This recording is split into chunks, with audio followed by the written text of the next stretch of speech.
Hello students. So today we begin the chapter part of chapter 8, that is summary writing and description.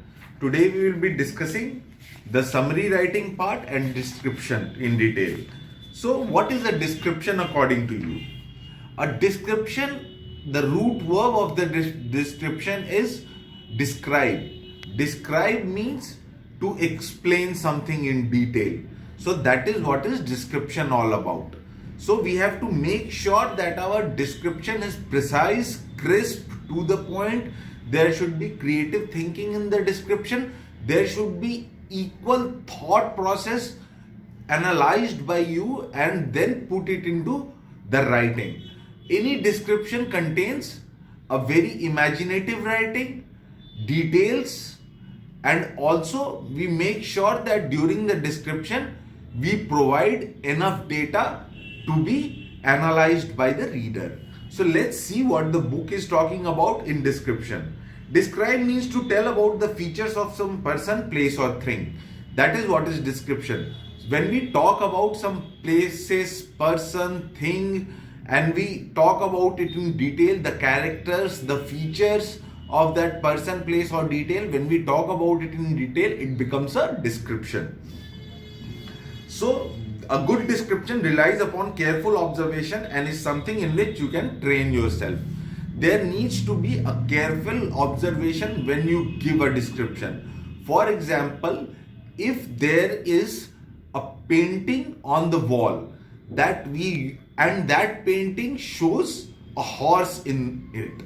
So you have to, how would you describe? You would describe, or you will provide the description by giving the details of the horse. Details like the color of the horse skin, if he has a mane, if the horse is galloping or the horse is standing still, what the horse is actually doing in the picture. This is basically all about your observation. When you observe carefully, you provide a good description. The most important point to keep in mind when you describe a scene or an object is to keep a consistent point of view throughout the composition. So this is what it is all about.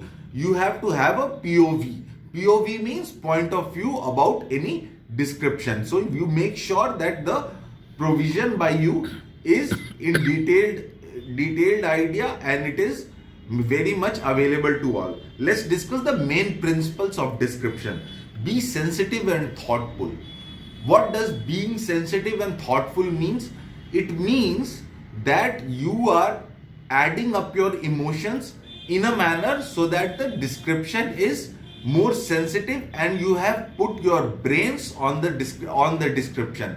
When you use your brains effectively, creatively, imaginatively, then the descriptions comes out really well. Look for significant details. What is significant details? When you see a person, what do you notice?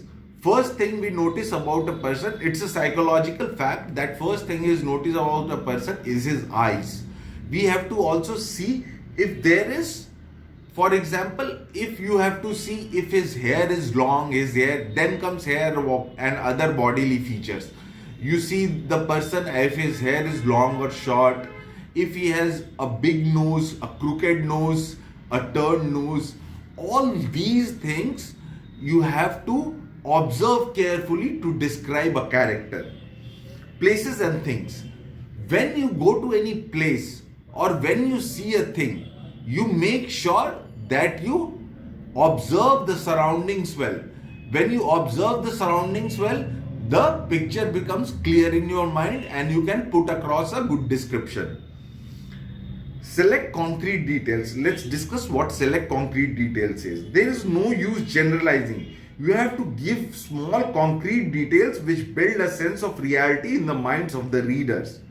Okay, so you have to find out the details in the situation. When you are observing something, look for the minute little details and then describe them. When you do that, your description becomes really powerful. Or even when you are writing a composition, it becomes powerful. Comparisons. Compare objects, senses, and people in order to make details more vivid and imagined. For example, it is in human nature to compare two people with each other. So when we compare, we arrive the similarities and the dissimilarities between two. So always compare when you are having a observation. Use vivid imagery. Use vivid imagery means your imagination should be colorful, thoughtful, vivid in the sense it should be detailed and it should be with expressions.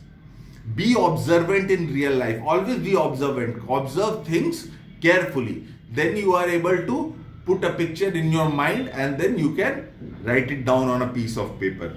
If you are good at English, do not be afraid to use your imagination and provide original details. See, being good at English does not mean that you are necessarily being very correct in whatever you speak. Being good at English means you are able to express your thoughts and ideas freely and expressively. So when you express your thoughts and ideas in detail, you generally become good at English. And also being good at English can be achieved by a lot of reading. You can read a lot and then extract the juices out of it. In the book on page number 133, there is a description of a town. Let's read what the description is about. The address Hans has given him was an impressive one in the best part of New Delhi. See, in the New Delhi also, the address that is being described is the best part. Best part in the sense it is the best place in Delhi, best surroundings and best area. The road was wide and shaded by rows of well-grown trees. See, he is being observant. When the author is giving a description, he is being observant. He is saying the road was paved well, it was broad, and on the sides of the road there were trees. The houses were very beautiful, all white and pillared fronts and large green lawns and flowers growing in painted pots. See, he has also observed the flower pots. He has also observed the lawns of the house. He also has observed, the author has observed the paint that is being used to color the house. Hans' house was not so beautiful, but when he compared, see, in a description, he has done the comparison. Hans' house was not so beautiful. He compared Hans' house to other houses. So author did not find it very beautiful. It was equally large and the veranda had pillars, but it was cracked and crumbling in brown patches and the garden in front was dry and tangled. See, although Hans' house was in best part of the Delhi, his house was not as beautiful as the other houses that the author has seen. There was no green lawns. The house was lacking a paint job, and all these things the writer has given in detail. So this is how a description is given. Description is very simple. When you observe well, you are able to write a description. Let's discuss about summary writing. What is summary writing? The higher you rise in your career, it is more likely that you will have to make spoken or written summaries.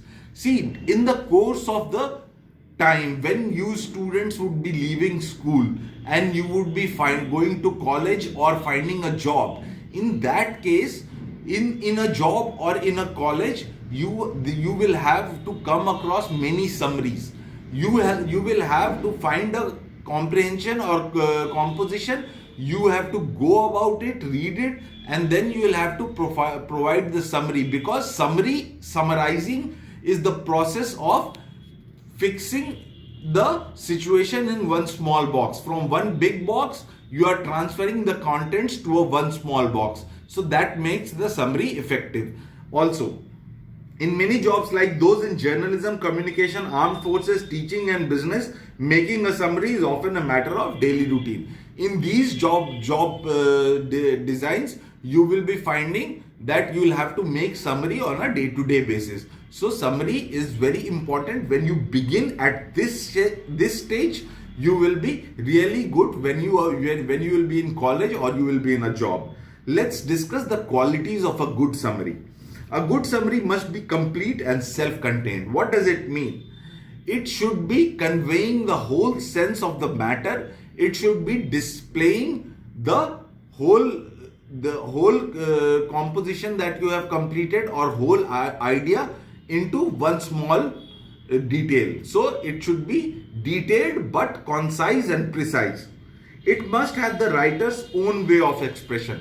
A good summary is always effective when you use your thoughts and do not copy your summary from others. When you are expressive in your own way, your summary becomes effective. It must be precise and brief. Summary has to be brief. Any summary has to be brief and small, but it should also be precise. Precise means to the point. It should not deviate from the topic. It must read like a continuous piece of prose. It means it should be like in a continuous hierarchical manner, in a manner that it does not use a continuous situation of a prose. The summary must be clear and simple English. The summary should always be clear, thoughtful, and it should be in simple English. You do not have to complicate any summary. So we complete chapter 8 here. We will be discussing new chapter in our next class, students. Have a good day.